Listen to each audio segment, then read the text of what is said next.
Ce mercredi 11 janvier 2023, dès 19h10, dans Demain nous appartient diffusé sur TF1, Stéphane Jourda va être innocenté.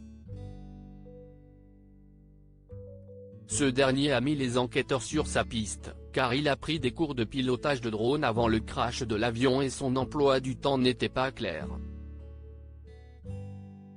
Cependant, tous les soupçons contre lui ont fini par être levés.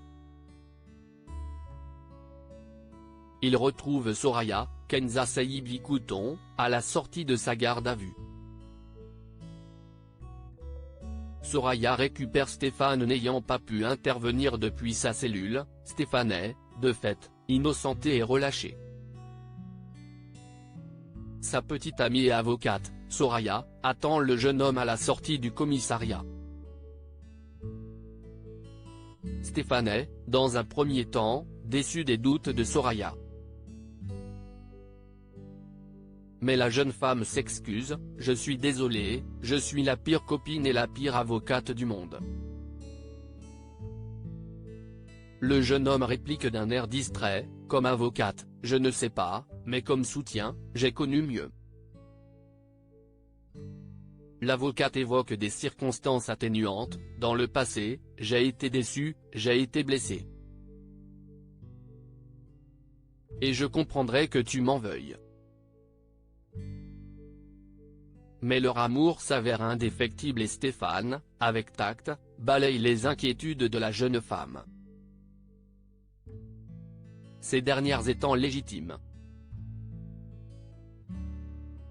Il réaffirme son amour pour elle.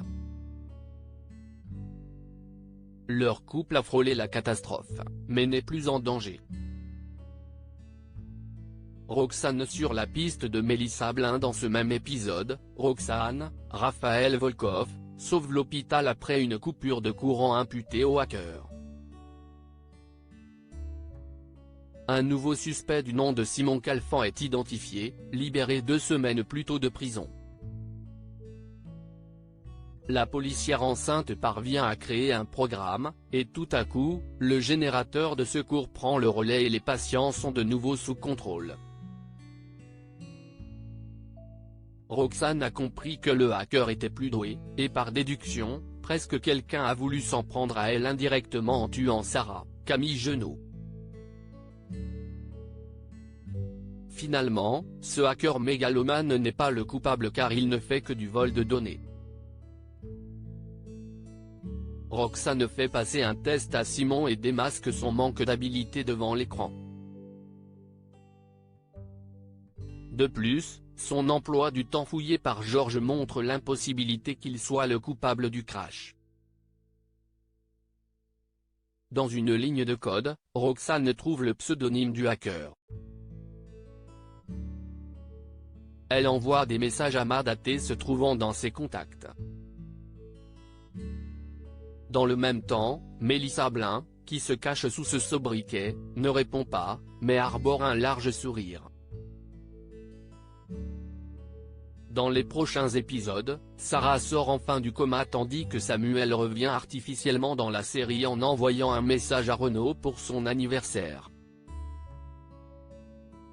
Ce lundi 9 janvier 2023, le feuilleton de TF1 a rassemblé 2,84 millions de téléspectateurs entre 19h15 et 19h49, soit 15,1% de part de marché.